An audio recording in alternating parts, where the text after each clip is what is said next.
السلام علیکم، میں ہوں سائرہ مسعود اور آپ دیکھ رہے ہیں سلیم بخاری شو۔ امریکہ اور ایران کے درمیان مذاکرات کا دوسرا دور جنیوا میں شروع ہو چکا ہے، مگر ان مذاکرات سے قبل امریکی بحری بیڑا ابراہم لنکن ایران کے مزید قریب موو کر دیا گیا ہے اور اب ایران کی سرحد سے صرف 240 کلومیٹر دور ہے۔ مگر امریکہ کی اس جارحیت کا جو جواب آیت اللہ خامنہ ای کی جانب سے دیا گیا ہے وہ مذاکرات کو کس طرح سے اثر انداز کرے گا اور ایران کی پوزیشن کو کس طرح سے اسٹرینتھن کرے گا، اس پر بخاری صاحب کا تجزیہ لیں گے۔ Second segment of this program ملک کی سیاست پر نظر ڈالیں گے۔ بانی تحریک انصاف کی صحت کے حوالے سے اور ان کی آنکھ کی خرابی کے حوالے سے جو سیاست کی گئی اس پر آج وفاقی وزیر داخلہ محسن نقوی صاحب نے کافی ڈیٹیل پریس بریفنگ جو ہے وہ دی ہے اور کافی ہوش ربا انکشافات اس کانفرنس میں کیے گئے ہیں۔ تو بانی کی صحت خراب ہونے کا اصل ذمہ دار کون ہے، اس پر بخاری صاحب کے ساتھ ڈسکشن کریں گے۔ And in the last segment we will discuss Pakistan میں بڑھتی ہوئی دہشت گردی کے پیش نظر کاؤنٹر ٹیررزم آپریشن جو ہیں وہ جاری ہیں۔ اسی طرح کے آپریشن نے کراچی کو کیسے بڑی تباہی سے بچایا ہے، ان تمام معاملات پر ڈیٹیل ڈسکشن کے لیے بڑھتے ہیں سلیم بخاری صاحب کی جانب۔ السلام علیکم بخاری صاحب۔ وعلیکم السلام سائرہ، آپ کیسی ہیں؟ میں بالکل ٹھیک ٹھاک ہوں بخاری صاحب۔ بخاری صاحب، امریکہ بارہا دھمکیاں دے رہا ہے، فوجی اعتبار سے دباؤ برقرار رکھے ہوئے ہے، مگر جو جواب آیت اللہ خامنہ ای نے آج دیا ہے اس کو کیسے دیکھتے ہیں آپ؟ دیکھیں، پہلی بات تو یہ ہے کہ قومیں جو ہیں وہ اپنے سٹینڈ سے، اپنے قوت مدافعت سے پہچانی جاتی ہیں۔ اس اعتبار سے بہت ساری قومیں ہیں تاریخ کے صفوں پہ بکھری ہوئی پڑی ہوئی ہیں۔ ویتنام ایک قوم ہے جس نے 18 سال تک مکمل امریکی مائٹ کو، اس کی فضائیہ، اس کی بحریہ، اس کے لینڈ ٹروپس کو ویتنام کے جنگلوں میں بھٹکنے پہ مجبور کیے رکھا اور مرنے پہ مجبور کیے رکھا۔ اس کا کیا نتیجہ نکلا 18 سال کے بعد کہ لوگ وہاں پر نہ صرف اسلحہ، ہتھیار اور مشینری چھوڑ کے بھاگے، اپنی چڈیاں اور بوٹ اور پینٹیں تک چھوڑ کے بھاگے۔ جرنیل ان کے ہیلی کاپٹروں کے سٹینڈز کے ساتھ لٹک لٹک کے ویڈیوز موجود ہیں دنیا کے اندر۔ یہ کوئی ہوا میں بات نہیں کر رہا، یہ فیکٹ ہے۔ اس کے بعد انہوں نے عراق کے اوپر چڑھائی کر دی۔ عراق میں وہ ویپن آف میس ڈسٹرکشن ڈھونڈنے، بڑے وسیع پیمانے پر تباہی پھیلانے والے ہتھیار ڈھونڈنے گئے، سے مارے پھرتے رہے، وہاں کچھ ملا انہیں۔ پھر جس طریقے سے وہاں سے نکلنا پڑا ان کو عراق سے، ابھی کچھ باقی ہیں، وہ بھی ذلیل و خاضل کے نکلیں گے۔ اس کے بعد انہوں نے کہا کہ اسلامی جہاد کے خلاف ہم افغانستان پہ چڑھائی کریں گے۔ افغانستان پہ آگے 20 سال تک اپنی تمام تر قوت کے ساتھ اور نیٹو کی فورسز کے ساتھ جو حال ان کا وہاں ہوا ہے، جس طرح سے وہ 17 ارب کا اسلحہ چھوڑ کے وہاں سے بھاگے ہیں، وہ منظرنامہ سب کے سامنے ہے۔ اب وہ یہی ہاتھ آزمانا چاہتے ہیں ایران کے ساتھ۔ ایران کے ساتھ 2 ہتھ جوڑیاں ان کی ہو چکی ہیں۔ اگر میں یاد دلاؤں آپ کو کہ جو عراق نے جنگ مسلط کی تھی 10 سالہ، جو گلف وار جس کو ہم کہتے ہیں، اس میں امریکہ سمیت پورے یورپ کی سپورٹ جو ہے وہ صدام حسین کو حاصل تھی۔ کیا ہوا؟ ابھی تو تازہ ریولوشن آیا تھا، ان کے پاس قوت ہی نہیں تھی۔ ابھی تو وہ سوسائٹی کو سمیٹ رہے تھے، بکھری پڑی تھی۔ جتنا قتل عام شاہ ایران نے کیا وہاں پر، وہ سب کچھ انہوں نے، وہ ابھی اس سے سروائیو کر رہے تھے کہ ان کے اوپر جنگ مسلط ہوگی۔ اس کے باوجود انہوں نے لڑی، ایران فتح ہوا، عراق کی جنگ جیتی۔ ایک بات، دوسری بات یہ ہے کہ اب جو لب و لہجہ جس کی آپ نے بات کی ہے، اس کے اوپر تھوڑی سی بات کرنا بہت ضروری ہے۔ ایک تو یہ کہ تاریخ بھری پڑی ہے، وہ ایک پرووربیل سینگ ہے کہ قدرت جو ہے، خدا جو ہے، وہ ہر فرعون کے گھر میں کوئی نہ کوئی موسیٰ پیدا کر دیتا ہے۔ اب وہ موسیٰ کون بننے جا رہا ہے یہ تو تاریخ آپ کو آئندہ والی بتائے گی، لیکن خامنہ ای نے جو سٹانس لیا ہے اس کی بات کرنا بہت ضروری ہے۔ پہلی بات تو وہ یہ کہہ رہے ہیں کہ جس امریکہ کے صدر ٹرمپ جو ہیں وہ بار بار یہ اعلان کرتے ہیں، بار بار یہ عندیہ دیتے ہیں کہ میرے پاس دنیا کی مضبوط ترین فوج موجود ہے۔ وہ کہتے ہیں، لیکن وہ ایک بات بڑی آسانی سے بھول رہے ہیں کہ کبھی کبھی ایسی قوت جو ہے، فوجی قوت جو ہے، اس کو سرنگوں بھی ہونا پڑتا ہے۔ اور جیسا میں نے کہا، گلف، عراق، ایران، افغانستان، ویتنام، یہ مثالیں ہیں جہاں سے امریکہ بھاگا ہے۔ ٹھیک ہے جی۔ خامنہ یہ کہتے ہیں کہ جو بحری بیڑا خطرناک ہتھیار ہے، یہ ہمیں بتا رہے ہیں ٹرمپ، بڑا خطرناک ہے، لیکن وہ یہ بات بڑی آسانی سے بھول رہے ہیں کہ ایسے بحری بیڑوں کو غرق کرنے والے ہتھیار بھی موجود ہیں، یہ سمندر کی تہوں میں پھر پائے جاتے ہیں، اس میں کوئی دو رائے نہیں ہے۔ سیکنڈ ورلڈ وار کی داستان اگر میں آپ کو سناؤں تو Hitler was the mightiest as far as its armed forces were concern. The whole half world was converted into a military force, اور کیا نہیں تھا اس وقت جو ہے ایٹم بم کے اوپر اس کے سائنٹسٹ کام کر رہے تھے۔ وہ کہتے ہی ہیں کہ جب وہ حملہ کرتے تھے تو فضا میں سورج چھپ جاتا تھا طیاروں کے پیچھے۔ تو کیا ہوا؟ Stalingrad, a small town in Russia, became the graveyard of the Hitler's might. یہ ہسٹری کے صفحے ہیں, یہ میں اپنے پاس سے تو کچھ نہیں کہہ رہا ہوں آپ کو. آگے چلتے ہیں. امریکی صدر نے کہا ہے کہ ان کا ملک جو ہے پچھلے 27 سال سے ایران کو 47 سال سے 47 ایئر, تھینکس فار کریکشن, اسلامی جمہوریہ ایران کو ختم کرنے کی, تباہ کرنے کی کوشش کر رہا ہے. وہ خمینائی کہتے ہیں کہ کیا کمال کا اقبالی بیان ہے. ہاں جی. وہ کہتے ہیں کہ وہ کام جو پچھلے 47 سال سے آپ نہیں کر پائے ہیں, وہ اب آپ کیسے کر پائیں گے, اس کے بارے میں غور و غوص کرنا آپ کا کام ہے.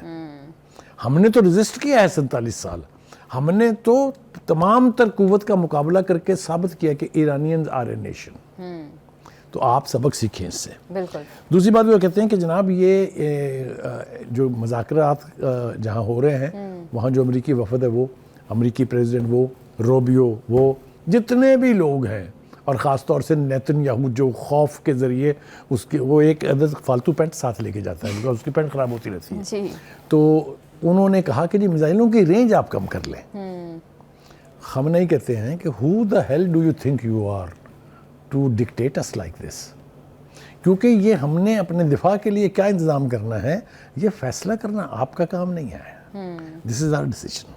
بالکل. اچھا جی. بہت اسٹرانگ پوزیشن آیت اللہ خامنئی نے لی ہے. اس کا جنیوا میں جو مذاکرات کا سیکنڈ راؤنڈ ہو رہا ہے اس سے بالکل پہلے یہ اسٹیٹمنٹ آنا کس طرح سے سر انداز؟ دیکھیے, ایک تو یہ ہے کہ ٹرمپ اور اس کے ساتھی انکلوڈنگ نیتن یاہو یپ یپ یپ کرنے سے باز نہیں آ رہے ہیں, تو اس کا جواباً غزل تو پیش کرنا ضروری تھا نا.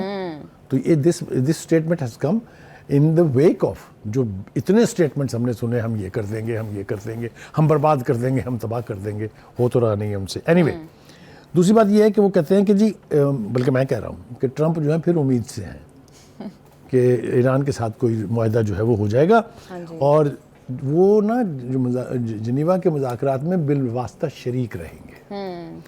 یہ انڈیا بھی انہوں نے دیا ہے, اور وہ ساتھ ہی خود ہی کہہ رہے ہیں یہ کہ ایران اس دفعہ مذاکرات میں سنجیدہ دکھائی دیتا ہے. Look at the contradiction.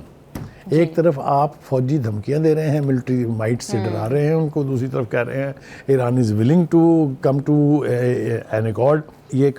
یہ کنٹرڈکشن جو ہے کنفیوزڈ آدمی کی ہوتی ہے. بالکل. بخاری صاحب یہ ایک سانس میں تو یہ بات کرتے ہیں کہ ناک آؤٹ کر دیا ایران کا نیوکلیر پروگرام, پھر اسی کے اوپر مذاکرات ہو رہے ہیں, تو یہ بات کچھ سمجھ نہیں آتی ہے. یہ آپ نے آج بڑے خوبصورت طریقے سے یہ بات پکڑی ہے. میں تو پچھلے 2 ہفتوں سے زیادہ سے چلا کے یہ کہہ رہا ہوں کہ اگر آپ نے برباد کر دیا تھا تو پھر مذاکرات کاہے پہ کر رہے ہیں آپ. تو یہ سیلف جو کنٹرڈکشن ہے وہ اس کا اظہار ہے. دیکھیے جی, آگے چلتے ہیں. یہ تو اس میرا خیال ہے اپنے جہاز میں تھے اسی لیے ان کی آواز, لیکن ان کی شکل کے اوپر سب کچھ لکھا ہوا ہے. آپ روبیو دیکھ لیں, یہ دیکھ لیں, نیتن یاہو دیکھ لیں, ان کی شکلیں بتا رہی ہیں کہ یہ جنگ وہ جیتنے نہیں جا رہے ہیں. شروع ہوگی کہ نہیں ہوگی یہ تو بات کی بات ہے. بالکل. بخاری صاحب, جب ڈونلڈ ٹرمپ یہ کہتے ہیں کہ ایران بالکل سنجیدہ ہے مذاکرات کے لیے, تو اگر اب مذاکرات ڈیڈ لاک کا شکار ہوتے ہیں تو پھر اس کا ذمہ دار تو کلیئرلی امریکہ ہوگا. ایبسلیوٹلی. پہلے بھی امریکہ تھا, آپ کو یاد ہوگا 3 راؤنڈ ہو چکے تھے, بلکہ 4 ہو چکے تھے, 5واں راؤنڈ شروع ہونے والا تھا. وفود وہاں پہنچے ہوئے تھے جب اسی ٹرمپ نے اپنی عادت اور فطرت کے عین مطابق آنکھوں سے اشارہ کر کے اسرائیل کو کہا کہ حملہ کر دیں ایران کے اوپر. تو کہنے کا مطلب یہ ہے کہ he is not a trustworthy. No American president is trustworthy. ہاں, دے لائی انتہائی ڈھٹائی کے ساتھ جھوٹ بولتے ہیں. آگے آ جائیے جناب. یہ جو مذاکرات شروع ہوئے ہیں نا جی جنیوا میں ایران اور امریکہ کے بیچ, اس کے اوپر ایک سینئر ایرانی عہدیدار جو وہاں موجود ہے, اس کا کہنا ہے کہ امریکی پابندیاں ہٹانا اور غیر حقیقی مطالبات سے گریز کرنا ضروری ہے اگر آپ چاہتے ہیں کہ یہ مذاکرات کسی نتیجے پر پہنچے. کیونکہ اگر یہ 2 رویوں میں اپنے چینج آپ لے کے نہ آئے تو ان مذاکرات کا اللہ حافظ ہے. آگے جناب ایک اور حماقت جو کی ہے اسرائیل نے اور نیتن یاہو نے, وہ یہ ہے کہ انہوں نے دھمکی دی ہے, 60 دن کی ڈیڈ لائن دے دی ہے حماس کو کہ جناب آپ اپنا سارا اسلحہ سرنڈر کریں ورنہ پھر جو جنگ کے لیے وہ تیار رہیں. اس کو ریڈیکیول کیا ہے حماس کی لیڈرشپ نے, اور انہوں نے کہا ہے کہ جب تک غزہ سے مکمل طور پر اسرائیلی فوجی نکل نہیں جاتے ہیں ہتھیار سرنڈر کرنے کا کوئی سوال ہی پیدا نہیں ہوتا. بالکل. بخاری صاحب, غزہ کے حوالے سے کافی ڈیٹیل بات ہوگی, لیکن مجھے یہ بتائیے گا کہ ایک طرف تو مذاکرات ہیں, دوسری طرف جس طرح سے امریکہ فوجی پریشر بلڈ کر رہا ہے, ابراہم لنکن کو ایران سے صرف 240 کلومیٹر دور جو ہے وہ تعینات کر دیا گیا ہے. At the same time Iran نے بھی مشقوں کا اعلان کیا تھا, لیکن پھر اس نے ان کو روک دیا ہے خیر سگالی کے لیے. تو یہ کس طرح سے افیکٹ کرے گی مذاکرات؟ دیکھیے, ایران جو ہے وہ ایک تو جنگ میں پہل نہیں کرنا چاہتا, دوسرا یہ کہ ان کے ہاں بھی خواہش یہ ہے کہ مذاکرات سے معاملات حل ہونے چاہیے، تبھی تو وہ اس کا حصہ بن رہے ہیں نا، ورنہ وہ بھی کہیں جی thank you very much, good knowing you, ہم نہیں کرتے بات آپ سے، وہ یہ نہیں کر رہے ہیں. They are ready to talk but they want talks to be serious, meaningful and with in the norms. آپ ہمیں گن پوائنٹ کے اوپر ڈکٹیٹ کرا کے کوئی نتیجہ اخذ نہیں کر سکتے. ایک بات. دوسری بات یہ کہ یہ میں پھر اس کے اوپر آؤں گا، میں اصرار کر رہا ہوں اس کے اوپر کہ جو اس قسم کی دھمکیاں دی جا رہی ہیں 60 دن میں ہتھیار پھینک دیں فلاں، یہ تو پوزیشن حماس بہت پہلے سے ڈکلیئر کر چکی ہے. It is a declared position of Hamas کہ as long as one Israeli military man's foots are on the feet are on the ground in Gaza, there is no question of any ceasefire or surrendering arm. تو یہ stated position ہے، اس لیے میں سمجھتا ہوں کہ اس کے بارے میں کوئی ابہام نہیں ہونا چاہیے. حماس کو آپ اس سے زیادہ اور کیا تباہ کریں گے؟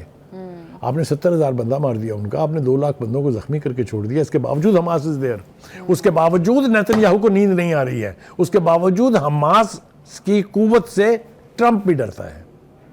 یہ میں آپ کو بالکل وثوق کے ساتھ کہہ رہا ہوں، حماس ان کو راتوں کو ڈراتی ہے. یہ نام حزب اللہ ان کو راتوں کو ڈراتی ہے، حوثیز ان کو راتوں کو ڈراتے ہیں. بخاری صاحب بورڈ آف پیس بن گیا جس کے صدر ڈونلڈ ٹرمپ ہیں، اور اس میں ابھی 25 سے زائد ممالک جو ہیں وہ آلریڈی شریک ہو چکے ہیں اور باقیوں کو بھی دعوت نامے بھیجے جا چکے ہیں.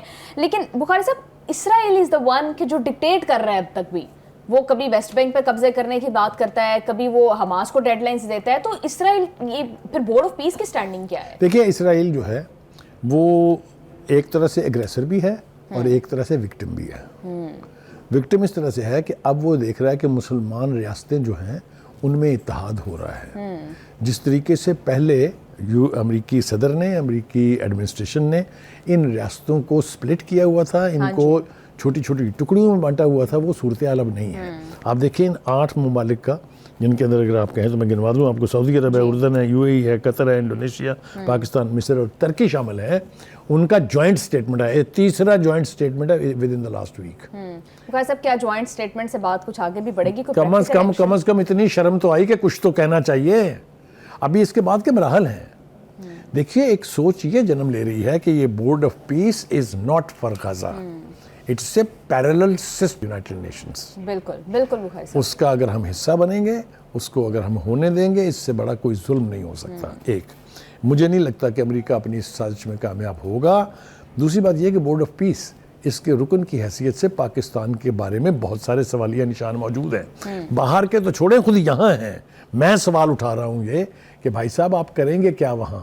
اگر آپ نے جا کے وہاں ٹرمپ کی خواہش اور نیتن یاہو کی توقعات پہ پورا اترنا ہے تو پھر اس سے بہتر ہے کہ آپ نہ جائیں. کیونکہ آپ کو قوم چھوڑے گی نہیں، یہ میں آپ کو پھر کہہ رہا ہوں. بالکل بخاری صاحب آپ ٹھیک کہہ رہے ہیں. پروگرام میں واپس آتے ہیں ایک شارٹ بریک کے بعد، ہمارے ساتھ رہیے گا.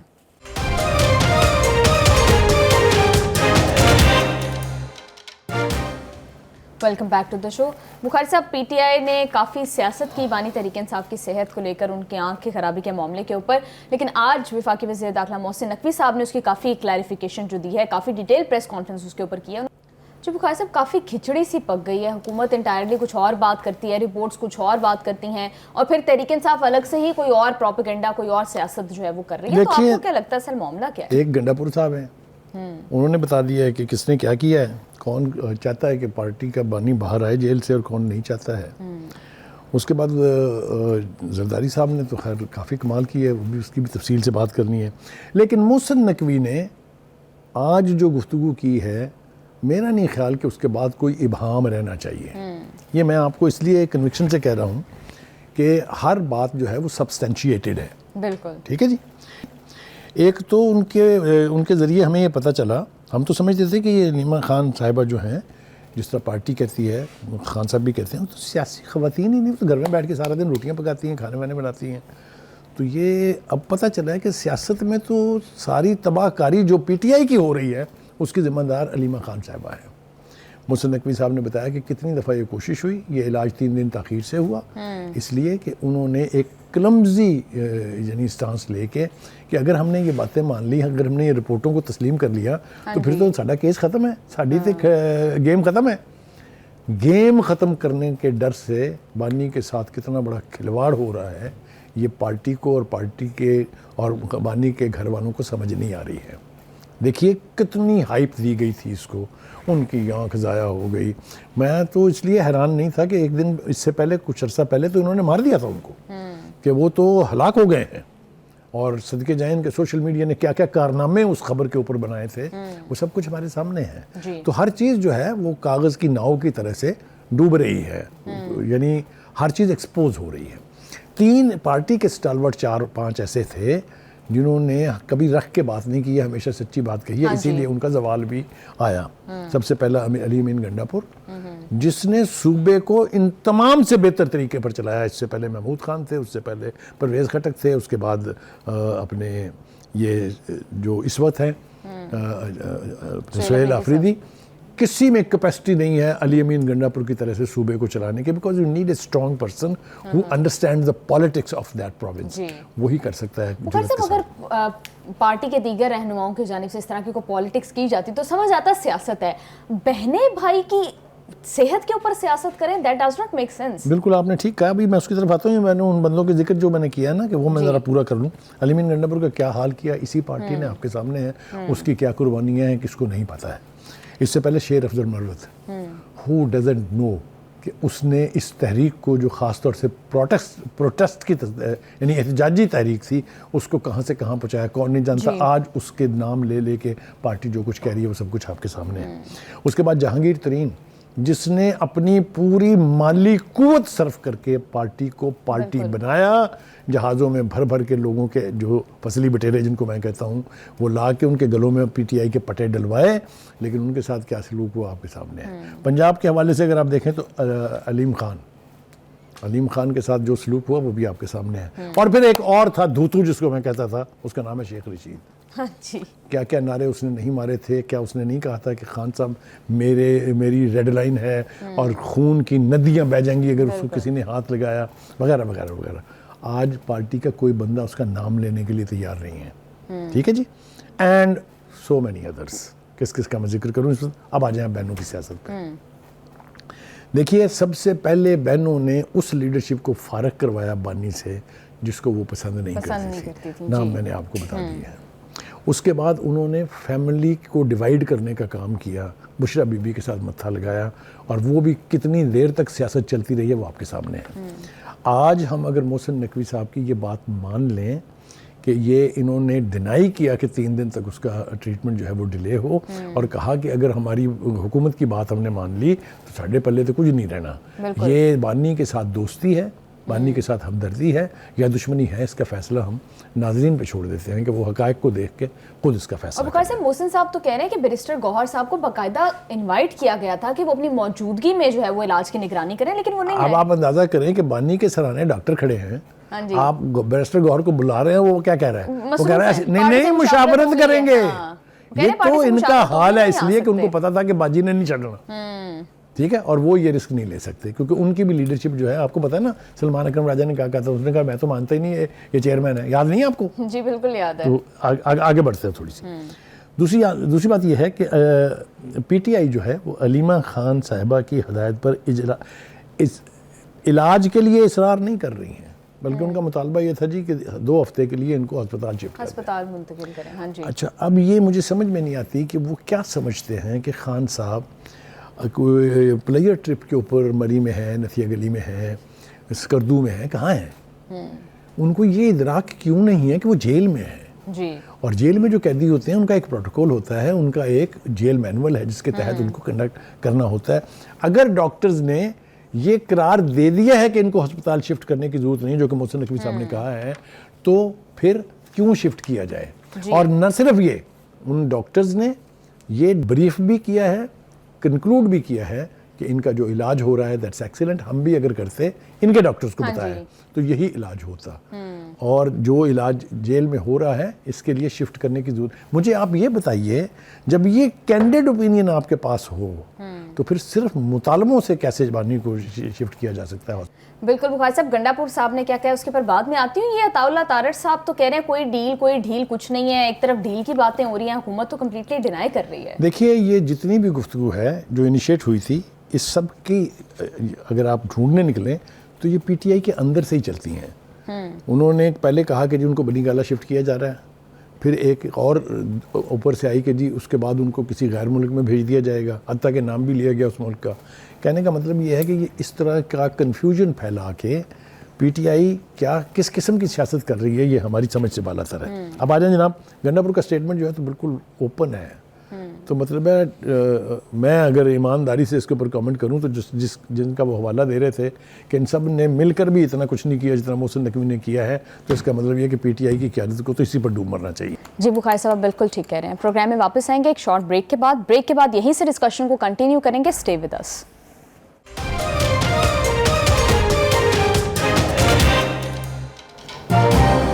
Welcome back to the show. Bukhari صاحب، علی امین گنڈا پور صاحب تو کہہ رہے ہیں کہ محسن نقوی صاحب بڑی کوشش کر رہے ہیں بانی کی رہائی کے لیے اور فیلڈ مارشل سے بھی بات کر رہے ہیں، but at the same time Attaullah Tarar صاحب تو ڈینائی کر رہے ہیں کہ دیکھیے ایز سچ کوئی ڈیل یا ڈھیل نہیں ہے. ایز سچ جو جس طرف اشارہ کیا ہے علی امین گنڈا پور نے وہ یہ ہے کہ ایک آدمی ہے جس نے کوشش کی تھی. دیکھیے پولیٹیکل معاملوں کو بالآخر طے تو کرنا ہوتا ہے نا، یہ لانگ لاسٹنگ ایشوز نہیں ہوتے. ایک مدت کے بعد ان کو طے ہونا ہوتا ہے، کوئی نہ کوئی راستہ نکلنا ہوتا ہے. سیاست نام کا ہے کہ it's a game of compromises, it's a game of give and take. بالکل. تو جمہوری معاشرے میں تو یہ ہوتا ہے، راستے نکالے جاتے ہیں. بالکل. وہ تو ان کی جو ڈھٹائی کہہ لیجئے، ان کی سٹیبرنس کہہ لیجئے، ان کا ڈینائل موڈ کہہ لیجئے. انہوں نے شروع میں کہا ان چور ڈاکوؤں سے ہم بات نہیں کریں گے، یا فارم 47 کی پیداوار ہیں، اور اس کے باوجود جو خط لکھنے شروع کیے انہوں نے آرمی چیف کو 4 لکھے. چاروں کے بارے میں انہوں نے کہا ہم سے بات نہ کریں، سیاستدانوں سے بات کریں. میں ریکال کر رہا ہوں تھوڑا سا. آخر میں انہوں نے یہ کہا کہ اب اگر دوبارہ آپ نے خط لکھا تو ہم بغیر کھول لیں اور پڑھے اس کو ردی کی ٹوپی. آپ بھی بات کر رہے تھے کہ برف جو ہے وہ کچھ حد تک پگھلنے لگی ہے، لیکن پھر اس کے بعد جو پی ٹی آئی نے ریاکشن دیا ہے ایبسولوٹلی. دیکھیے یہ پہلی دفعہ نہیں ہوا ہے، یہ میرے خیال سے 3-4 مرتبہ خود پی ٹی آئی نے سبوٹیج کیا ہے کہ کوئی راستہ نکل آئے. میں آپ کو سب سے بڑا حوالہ دوں کہ وہ مذاکرات جو نیشنل اسمبلی کے اسپیکر کے چیمبر میں ہوئے تھے، 3 راؤنڈز ہوئے تھے. ایک ڈرافٹ تشکیل پا گیا تھا. وہ ڈیلیگیشن جو وہاں تھا وہ لے کے جا رہا تھا اس کو اڈیالہ میں کہ بانی صاحب کی مہر لگا لائے اوپر. جو ان کے ساتھ ہوئی ہے وہ میں لفظوں میں بیان ہو ہی نہیں سکتی. جی بخاری صاحب، جو پی ٹی آئی کا ریاکشن ہے مجھے تو لگتا ہے آپ کی بات کو ربر سٹیمپ کرتے ہیں کہ یہ خود ہی بانی کو باہر نہیں آنے دینا چاہتے. دیکھیے یہ کہا جا رہا ہے، یہ مختلف حلقوں میں یہ بازگشت آپ کو سننے کو مل رہی ہے. دیکھیے محسن نقوی نے یہ بھی کہا کہ کچھ فیصلے ایسے ہوتے ہیں جو میں اس وقت بیان نہیں کر سکتا. جی بالکل. بخاری صاحب، آصف زرداری صاحب آج کل بہت ایکٹیو ہوئے ہیں اس معاملے کے اوپر، وہ کیا کہہ رہے ہیں وہ ذرا دیکھ لیتے ہیں. جی. جیل کاٹی جاتی ہے غیرت سے. 4 سال عمران کی حکومت تو تھی نہیں، وہ جنرل فیض کی حکومت تھی. فیض کو کیا پتا کہ حکومت کیسے کرنی، اور اس کو صرف روز بھاشن دینے کی عادت تھی. ہر ٹی وی پہ اس کی تقریر آتی تھی تو باقی تقریریں بند ہو جاتی تھی. 1.5 سال نہیں ہوا ہے تو وہاں سے آواز آ رہی ہے کہ بیٹا کہہ رہا ہے کہ مجھے ملنے دی تھی. اور میں نے 14 سال جیل کاٹی. میرے بچے جب میں ملا تو مجھ سے ہائٹ میں بڑے تھے اور میں نے اتنا سا بھیجا تھا. تو یہ تو آپ نے تکلیفیں برداشت کرنی ہے. دس از پارٹ آف لائف. اگر نہیں تو پھر اور کوئی آسان کام کرو نا. یہ کام کرنا ضروری ہے. تو مدر ٹریسا بن جاتے، تو کرکٹ کے گاڈ بن جاتے، تو ہر جگہ کرکٹ کلبز بناتے، پرائیویٹ سیکٹر میں بناتے، ادروائز بناتے، ایک پروفیشن کو لے لیتے. اگر پالیٹکس ہے تو پھر ہر پروفیشن اس میں آتا ہے.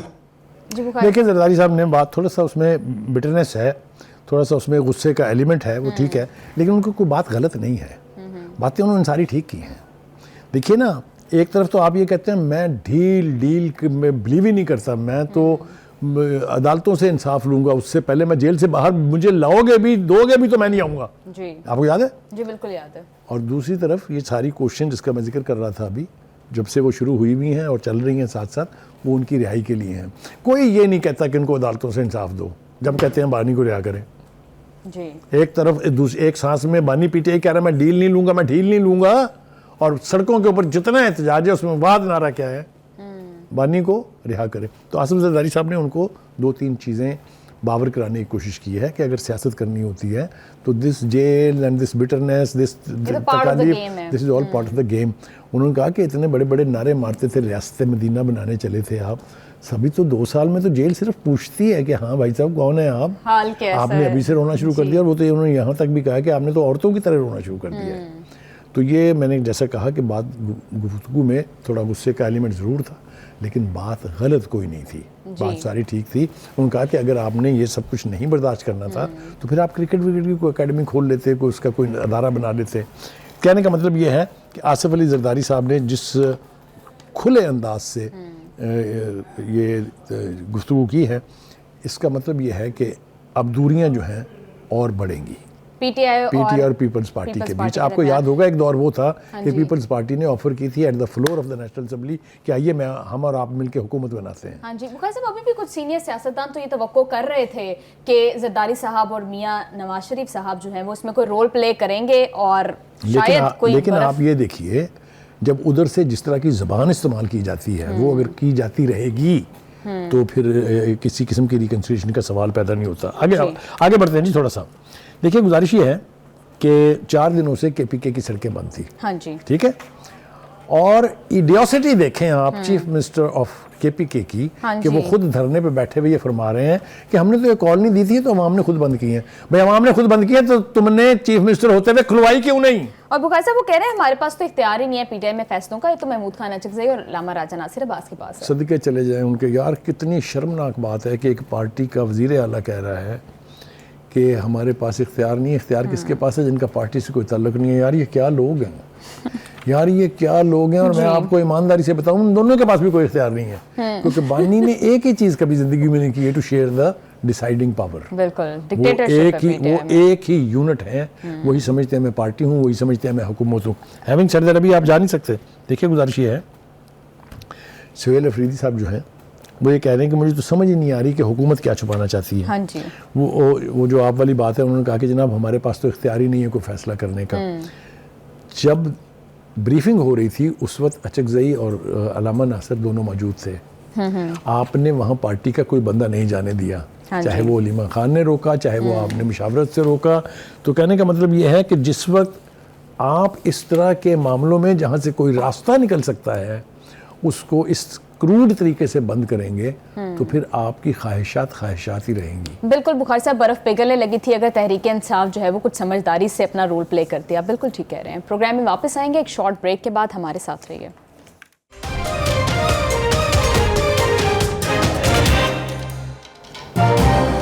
Welcome back to the show. Bukhari صاحب، باجوڑ میں بھی دہشت گردوں نے حملہ کیا ہے اور آلدو اس کو کاؤنٹر تو کیا گیا، 12 خارجیوں کو جہنم حاصل کیا گیا، مگر 11 جو ہیں اہلکار بھی شہید ہوئے ہیں. بخاری صاحب، جب بھی ہم اس طرح کی خبریں ڈسکس کرتے ہیں میرا بہت دل دکھتا ہے کیونکہ آئے دن اس طرح کے واقعات جو ہیں وہ ہوتے چلے جا رہے ہیں. دیکھیے ہمارے فوجی بھائی ہیں، پولیس والے ہیں، ایف سی والے ہیں، رینجرز والے ہیں. ایک طویل عرصے سے یہ جو وار آن ٹیرر تھی اس کے دوران اور اب جو ہم جنگ لڑ رہے ہیں اس میں انہوں نے بے پناہ جانوں کی قربانیاں دی ہیں اپنے.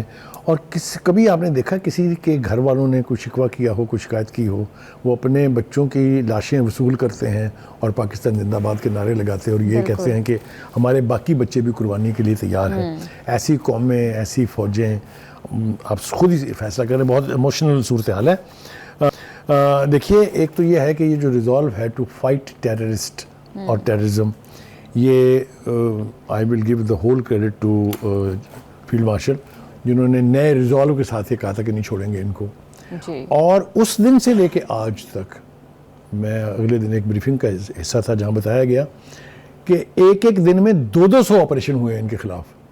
تو یہ جو واقعات ہو رہے ہیں یہ وہ ڈیسپریٹ ایفرٹ ہے جب کسی چیز کا خاتمہ قریب ہوتا ہے، جیسے کہتے ہیں نا موم بتی بجھنے لگتی ہے تو بھڑکتی ہے. یہ اس طرح کی کارروائیاں ہیں. مجھے توقع ہے پوری کہ پاکستان کی مسلح افواج جو ہیں اس فتنے سے ہماری مستقل بنیادوں پر جان چھڑا دیں گے.